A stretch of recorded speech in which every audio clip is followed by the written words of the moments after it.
Dismayado si Bayu sa mga antigong kagamitan na pinapakita ni Matabang Wang at nagtanong, bakit parang pangmangkok lang to?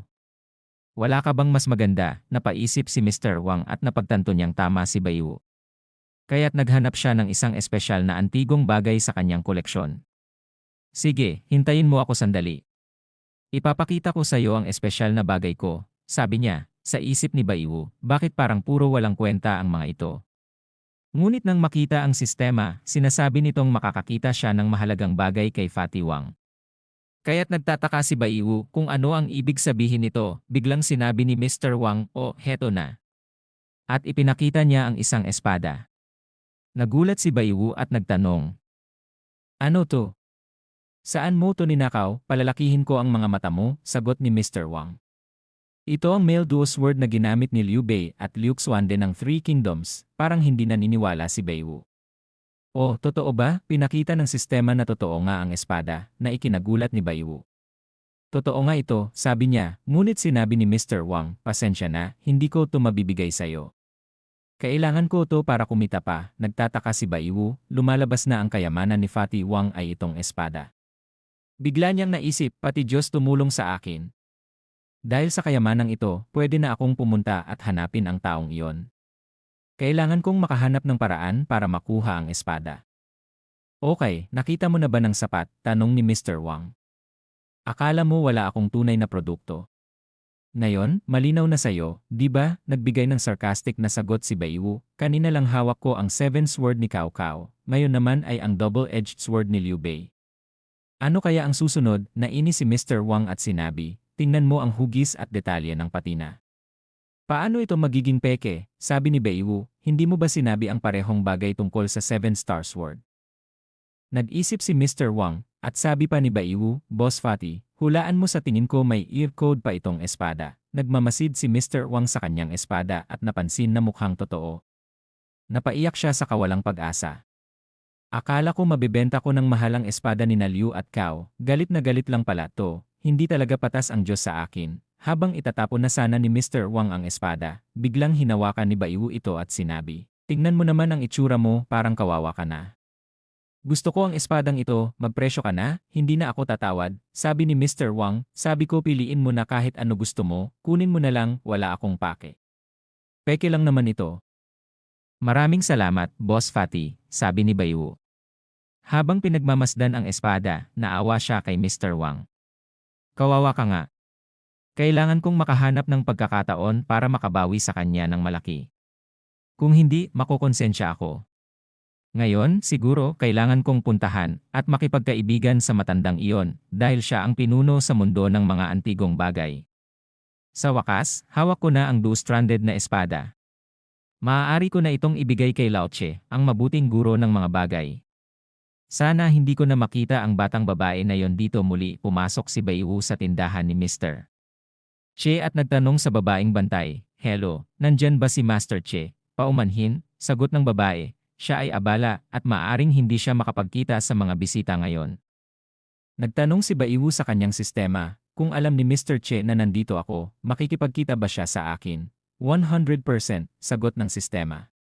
Agad namang sinabi ni Bayu sa babaeng bantay, paumanhin sa abala, pakisabi kay Mr. Chen na ang taong nagbenta ng tangsangkay sa huling pagkakataon ay muling dumalaw, nabigla ang babae at agad na pumasok upang ipaalam ito kay Mr. Che. Sige, maghintay ka ng saglit, ipapaabot ko ito sa kanya ngayon, sabi nito. Bigla namang may nagsalita sa likuran ni Bayu. Tiyak nga na ikaw ang nagbenta ng tangsangkay kay Lolo, kinilabutan si Bayu sa narinig. Pamilyar sa kanya ang boses na yon. Paglingon niya, bumungad si Miss Che. Oh, hey Miss Che, nagkita tayo muli, bati ni Bayu. Napansin niyang nagwa-warm up si Xiao Xiao na parang handa sa isang laban. Ano ang sitwasyon? Tanong ni Bayu, ang bagong galit at ang luma ay nagsanib na, sagot ni Xiao Xiao, at kailangan kitang turuan ng leksyon ngayon. Nagulat si Bayu at nagbabala ang kanyang sistema. Ang laban ay magdudulot ng pinsala ng 100%. Mabilis na naghanda si Xiao Xiao at handa nang suntukin si Bayu na ikinatakot naman nito. Ngunit kahit natatakot, nagawa niyang makaiwas at makatakas sa likod ni Xiao Xiao. Subalit may nakitang florera si Xiao Xiao at agaran itong kinuha upang ihagis kay Bayu. Wala kang puwang para tumakas, sigaw ni Xiao Xiao. Subalit bago pa man niya maibato ang plorera, biglang sumulpot si Mr. Che, na agad niyang ikinatigil. Nag-aabala ka na naman, galit na sabi ni Mr. Che. Ibaba mo ang plorera. Palala ka ng palala. Uwi ka na at pag-isipan ang iyong pagkakamali. Bago umalis, nagbanta pa si Xiao kay Bai Wu. Ine, Bai Wu, maghintay ka lang at huwag kong makita ka sa labas. Kung hindi ka na makakatakas sa akin, habang palayo si Xiao, napabuntong hininga si Bai Wu. Hindi niya nararamdamang aalis lang ito ng ganito. Akala mo aalis ako ng ganito lang, bulong ni Xiao habang nakatingin mula sa itaas ng bintana. Mr. Bai, sabi ni Mr. Che, huwag mo siyang isipin. Siya ay mabuting bata lang, pero hindi siya ganoon katalino. Oho, tama ka, sagot ni Bai Wu. Nakikita kong mabait naman siya at napakamaasikaso. Hahap nagtanong si Bai Wu sa kanyang sistema. Hey, mukhang may iniisip si Chelao. Sinusuri lang ng sistema ang rate ng tagumpay at wala pang kakayahan sa pagbabasa ng isip, sagot ng sistema. Sa isip ni Bai Wu, ibig bang sabihin nito kailangan ng sistema ng karagdagang pag-upgrade para makakuha ng mga bagong tampok? Mr. Bai, tawag ni Mr. Che.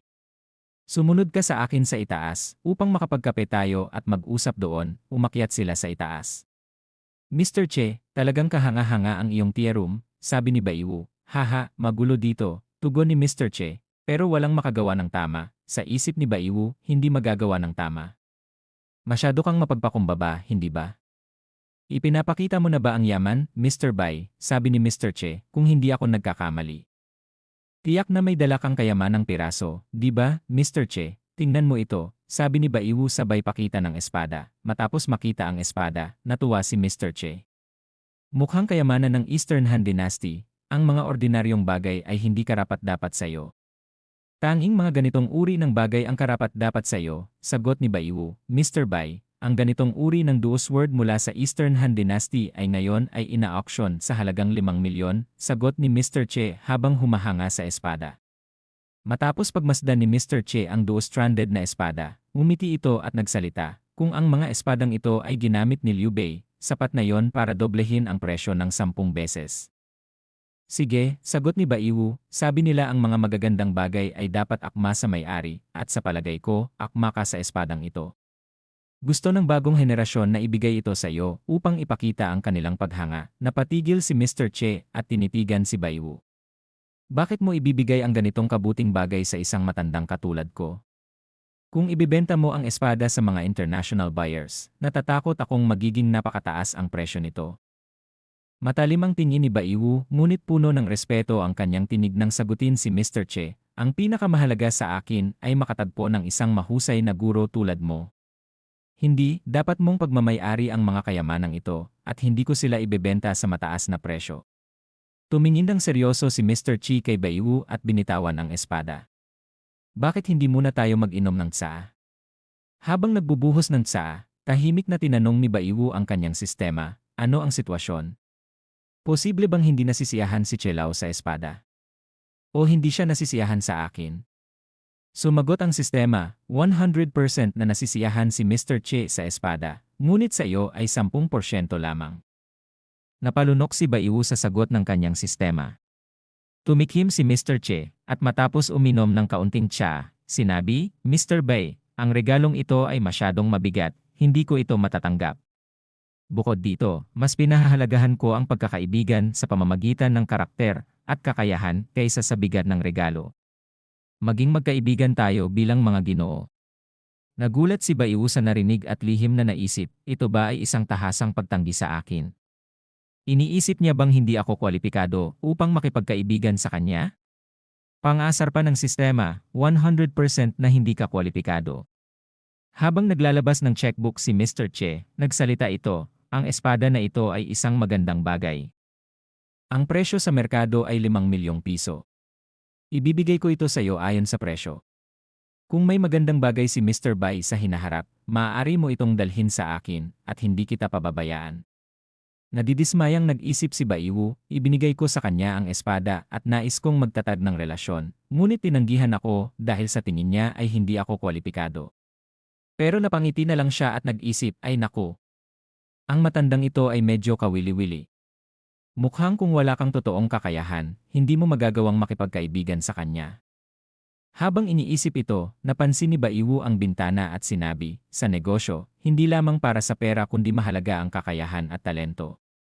Puno ng pagtataka, tinanong ni Mr. Che si Baiwu, Mr. Bai, ano ang ibig mong sabihin?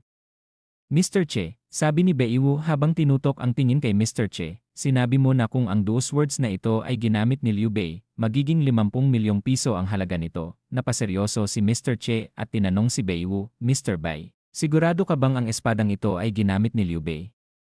Umiti si Baiwu at sumagot, naman. At tiyak na nagtatanong ka kung paano ko nalaman ito, di ba? Tama, sagot ni Mr. Che habang nakatingin ng mabuti kay Baiwu na para bang may ilaw ang iyong mga mata. Pero paano mo nalaman? Habang umiinom ng tsaa, nagsalita si Baiwu, sa totoo lang, isa lang akong ordinaryong tao, pero natuto ako ng kaunting bagay tungkol sa panghuhula at pagkalkula. Napakunot noo si Mr. Che at nagtanong, alam ni Ginoong Bai kung paano ito gawin. At lahat ba ng kalkulasyon na ito ay tungkol sa mga antigo? Siyempre, hindi lang tungkol sa mga antigo, sagot ni Baiwu, kundi pati na rin sa iba pang bagay. Halimbawa, sa ngayon, nasa labas si Che Xiaoxiao, sinusubukang makinig sa ating usapan mula sa bintana. Agad tumingin si Mr. Chi sa bintana. At sa isip ni Baiwu, Che Xiaoxiao, hayaan mong turuan ka ng iyong lolo ng leksyon ngayon. Habang umakyat si Xiaoxiao papunta sa bintana, nagmamadali si Xiaoxiao, nandyan na naman si Baiwu. Matapos makaakyat si Xiaoxiao, naghanap siya ng paraan para makinig sa kanilang usapan, ngunit wala siyang kamalay-malay na alam na nina Baiwu at Mr. Che ang plano niya.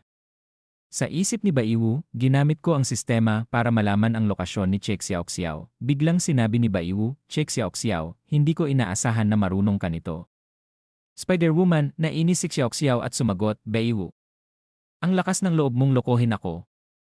Tingnan natin kung paano kita tuturuan, galit na tinawag ni Mr. Che si Xiaoxiao. Kaya takot na sumagot si Xiaoxiao, alam kong nagkamali ako. Uwi na ako at pag-iisipan ko ng mabuti ang pagkakamali ko. Nakangiting sinabi ni Baiwu, Ginoong Che, naniniwala ba kayong kaya kong manghula? Nag-alinlangan si Mr. Che at nagsabi, baka naman narinig lang ni Ginoong Bai ang kaluskos sa labas ng bintana, kaya nahulaan niyang si Xiaoxiao iyon. Hindi pa rin sapat para paniwalaan kung marunong manghula si Ginoong Bai. Sa isip ni Baiwu, ang hirap talagang kumbinsihin nitong si Matandang Che. Kaya nagtanong siya, Matandang Che, paano kita mapapaniwala? Sumagot si Mr. Che, dahil marunong manghula si Ginoong Bai, dapat hindi mo na itanong sa akin ang tanong na yan. Napaisip si Baiwu, ano ba ang dapat kong gawin para maniwala siya sa akin? Kung hindi ko siya makumbinsi agad, baka hindi na ako magkaroon ng pagkakataong makipagtulungan sa kanya sa hinaharap. Dahil sa pangamba, nagtanong siya sa kanyang sistema, kung makumbinsi ko siya, ilan ang tsansa ng tagumpay? Nagulat si Baiwu nang makita ang sagot, mataas ang tsansa na makumbinsi niya si Mr. Che. Ano ang dapat kong gawin? Tanong pa niya. Bigla siyang nakaisip, kaya muling nagtanong sa sistema, tama. Kung sasabihin ko sa kanya ang lahat ng detalye ng mga antigo sa kwarto. Ilan ang tsansa? At ipinakita ng sistema niya na may 100% chance na makukumbinsi niya si Mr. Che kung sasabihin niya ang mga detalye ng mga antigo sa loob ng kwarto.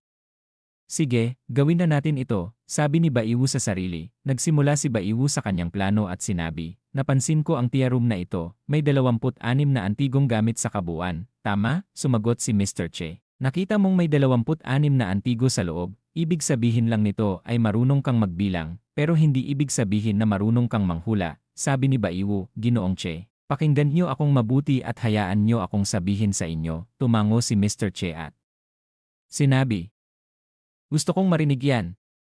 Sa isip ni Baiwu, hehe. Mukhang kalmado pa siya.